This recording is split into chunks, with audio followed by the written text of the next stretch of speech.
Hey everyone, I'm Eric Thomas of Eric Thomas Studios. For today's fundamentals video, I'll be doing one of two videos going into using Adobe's Experience Designer, or XD. For this first part, we'll be talking about the design side of the program.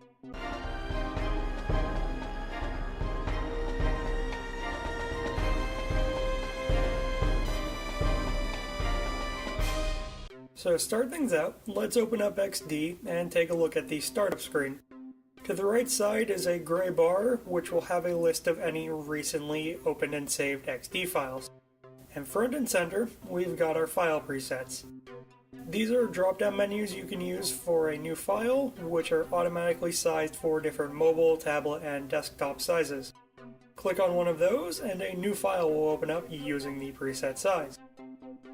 Now, as for your toolkit, XD is a lot more bare bones than other design softwares. If you've used any Adobe softwares before, you'll probably notice your tool palette is significantly smaller than usual. Over on the left side, we only have 10 icons. And a lot of these do the exact same things as in other softwares. Starting at the top, the arrow icon is our move tool. This lets us click and drag around any content in an XD file, including the artboards. Under that, the next three icons are respectively the rectangle, ellipse, and line tools, all of which let us draw shapes. When we've made a shape, the panel on the right side of the program will, up at the top, are our align controls.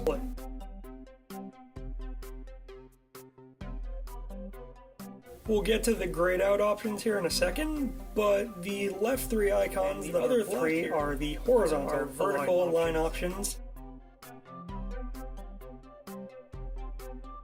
With vertical, this will snap the top edge of our selected shape to the top of the artboard, the middle of the shape to the center, or the bottom edge to the bottom. Similarly, horizontal works the same way, but with the left and right edges instead. You can also do this from the Object menu up at the top of XD, but using the shortcuts will save you a lot of time. As for the grayed out options, those are our distribute buttons. For these to work, you need at least 3 objects selected on an artboard. When you can use these, you'll equally space out your objects across the artboard. This will control the inside shapes, or whichever aren't furthest top and bottom, or left and right depending on which distributor you're using. So if you have 3 shapes, the middle will be the one that gets moved. If you have 4 shapes, the second and third will move, and so on. Under the Align button, we have another button that says Repeat Grid. For web and UI design, which is what XD is mainly for, this is fantastic. With something selected, click the button, and the outline will turn green with a large white bar on the right and bottom edges. When you drag either of those handles, your selection will be copied either across or down the artboard. The more you drag out, the more copies you'll have to work with. And this doesn't have to be done with just a shape either. You can select however many objects or groups as you want, and once you make them a repeat grid, all of it gets repeated. For one example, imagine how much faster this will make designing a blog where you have the same kind of look to the content down a page. You can also change how much space is between each copy by hovering between 2 copies. The space will turn pink, and you can click and drag to make them closer or further apart.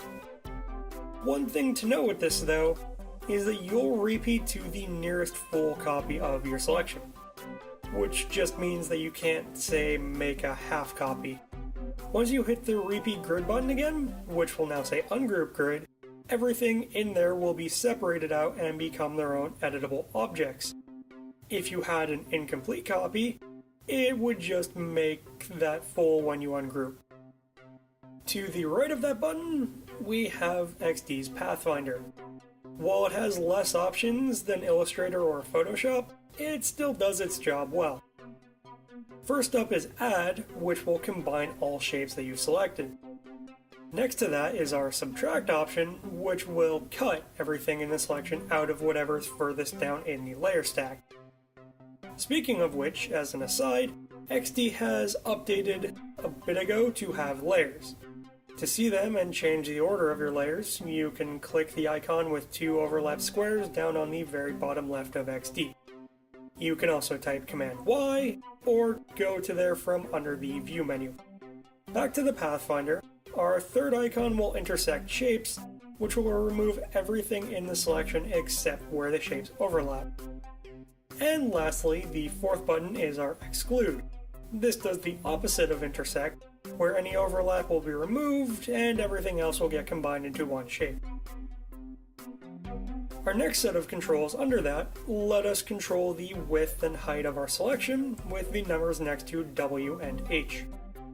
To the right between those, you can click on the small chain link to link the width and height together to keep it in proportion. With this, when you change one, the other will go with it. Meanwhile, the X and Y next to that are the positions of our selection. X will move it left when it's lower or right when it's higher, and Y will do the same but moving it up or down.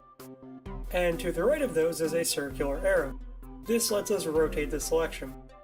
With all 5 of these, you can manually type in a number, or you can click into the box and use the up and down arrow keys to control the numbers. And our last setting for shapes is the appearance.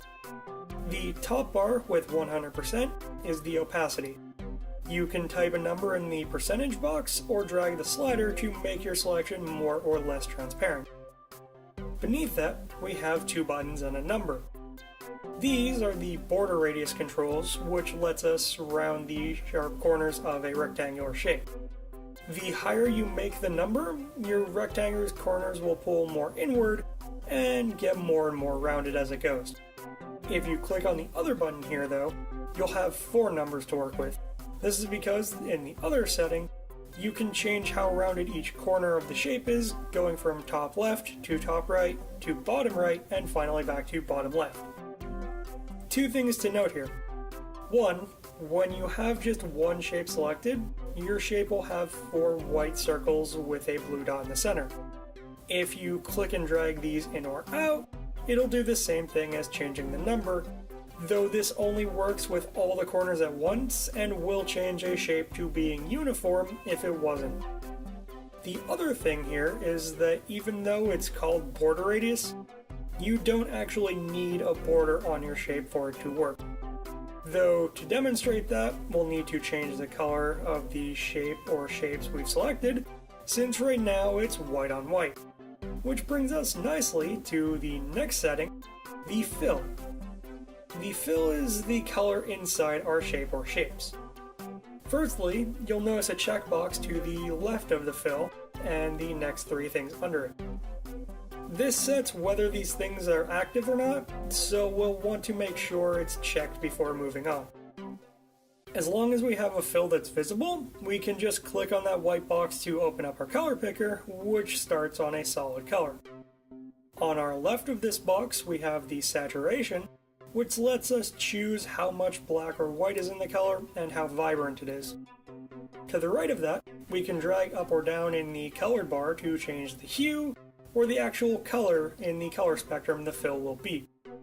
And to the right of that, we can also change the alpha. This will make the fill more see-through the lower you drag down here. Beneath these boxes, we can also manually enter number values for the hue, saturation, brightness, and alpha. Or, if you have the 6-digit hex code for the color you want, you can enter it under that. And lastly, on the bottom left, we have a plus sign. If we click this, the current color will be saved for the document. When we have any saved colors, a box with that color will show up to the right of the plus icon. We can then select any other shape and click that colored box to apply the color to anything else. Now, I did mention that this will give your shape a solid fill. If you click on the word solid color, you can change it to a gradient or a range of colors. Our window will look mostly the same under gradient, with the exception that there will be an extra bar at the top. This is your actual gradient, and each dot on here is a color stop, or the actual colors in your range. While one of the stops is selected, you can change the actual color the same way as with the solid fill. If you click somewhere in the bar, you'll add another stop to the gradient as well, letting you customize how many colors are in your range. You can click and drag those stops and move them closer together or further apart to change how smooth the gradient is. Or, if you accidentally click in the bar and make a stop you don't want, you can click and drag it down off the bar to get rid of it. And while you have your color picker open, you can move your mouse over to the shape or shapes you've selected. A white dot and line would show up. This is a handle that lets you change the direction and size of the gradient by dragging the white dot around. And back out of the color picker box, I will also note that you can pick colors one more way. To the right, we have an eyedropper tool. You can click on this and then click anywhere on your screen, even outside of XD, to select a color. Now under the fill, we have the stroke. When the check mark is on for this, we can do the exact same things for the color as we could with a fill. The difference here is that we also have a number which we can change to make the border or stroke thicker or thinner around the object. After that, our next setting is the shadow. When we turn this on, we can add a drop shadow to the selection. Just like the last two, clicking the box next to the word will let us change the color and opacity of our shadow. Under it though, we have three boxes. The X and Y are the position of our shadow, with X being to the left when negative or the right when put higher, and Y on the other hand will move the shadow up when lowered and down when higher. And right of those, the box next to B will change how blurred the shadow is, with higher numbers making it softer. Our last setting here is the background blur. When turned on, and only when a shape is above another shape or image, this will make your selection transparent. At the same time, it will also blur the content that's underneath. Our first setting under here, with a triangle, is the blur amount. This will make your content more or less blurred depending on how high or low it is. You can also change how bright or dark the effect looks with the brightness slider under that. And beneath that, you can make the shape more or less transparent and show more or less of the background content with the opacity slider. This is really nice for, as the name suggests, blurring background images out. But you might want to blur the shape and not the background instead. To do that, click on the word background blur and switch over to object blur. This only has a blur amount slider and will only affect the selection. And that was the shape settings. Our next tool is the pen tool. This will let you do custom shapes with more variety than the other shape tools allow for. But since I don't want this to be a half-hour video, if you don't know about the pen tool, I'll have a card here to a whole video I did on using it. Our next tool to go over is the text tool, which, as the name suggests, lets you add text to your artboards. When you have text, the settings will have something different over on our right, with the text properties instead of the object properties. Up first, where it says Helvetica New, is our font family, or the type of text we're actually using. The number under that is our font size, which is how big or small the text will be. Where it says Regular, to the right, is the font style. This is how you make your text bold, italic, or whatever other options are available in the font family you're using. The three buttons beneath there, with the horizontal lines, will let you change your text's alignment to left, center, or right. This isn't necessarily useful unless you're working in a text box, which you can make by clicking and dragging with the pen tool instead of just clicking. In a text box, instead of going on forever, your copy will wrap once it hits the right edge, meaning you can actually format your text this way. And under that, we have two more text boxes with numbers. The left will make more space between letters, either in a selection or in the text as a whole. The other will add or remove space between lines of text instead. Now with text, when you change the color down at the bottom, this will control the color of all the text. However, if you have text selected, the color will only change for the text you've picked. And as a final thing to remember, you can't use tabs in XD's text.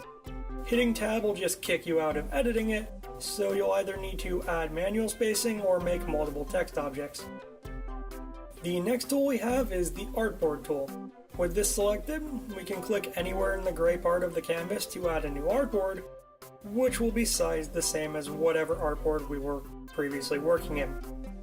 If we want something different, we can just click and drag on one of the blue circles around the edges of the artboard.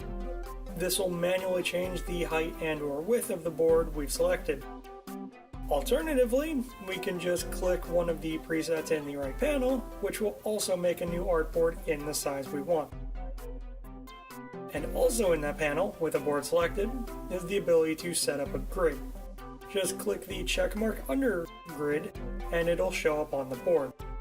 Clicking on the box to the right, or the word square, will open the color picker to let you change how the grid looks. And to the right of that, we have the number 8. This is how many pixels large each block in the grid is. And above the grid, you can also change the background for your board if you want something other than white. Our last tool is going to be the magnifying glass. This will let you zoom in by clicking inside the canvas, or zoom out by holding Option or Alt and clicking. Or you can just use the percentage drop down up at the top right of XD to go to some preset zoom levels. Now for the last thing we'll talk about today, you can also automatically crop images for your design. Just grab them from Finder and drag them into XD until it's over a shape and the shape turns blue. When you let go, the image will be cropped and automatically scale and position that image as needed. And that was the design side of Adobe XD. I'll be doing the second part of this in 2 weeks on the prototype side, so stay tuned. I hope you've learned something and had fun doing it. If you have any feedback, you can let me know with a comment below or with a message to @ET_studios on Twitter. You can also like this video and share it around. I'd appreciate the help getting the word out. And I'm planning to be back here every Friday, so if you like this, be sure to subscribe for more awesome content. Have a great day, everyone.